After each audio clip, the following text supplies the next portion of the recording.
ये मंदिर जेबेठू आरंभ है मुझे मंदिर अच्छी मुझे साधारण सदस्य आउ ये मंदिर जे प्रकार सब काम मुझे सब आगे करी एवं भी करुच्ची ये मंदिर में आमर अक्षय तृतीय दिन यज्ञ आरंभ हुए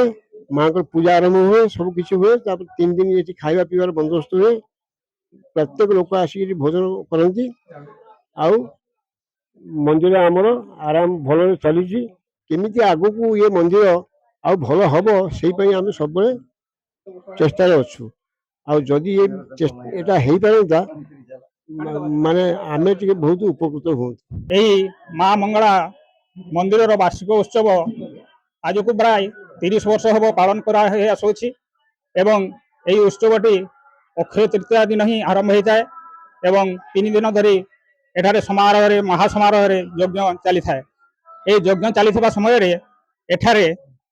प्रत्येक दिन प्रसाद सेवन प्राय 5000 लोकंकर प्रसाद तैयारी करा जाय था एवं ये अंचल समस्त ग्रामवासी तथा अंचलवासी को एथिरे निमंत्रण करा जाय था से आसिकी एठारे आम सहित जोग देवा सहित प्रसाद सेवन करिकी खुशी होता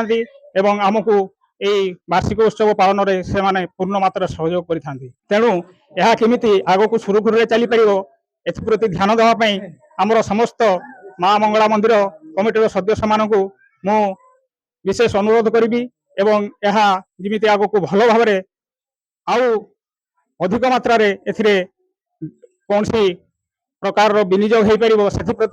से ध्यान देवे।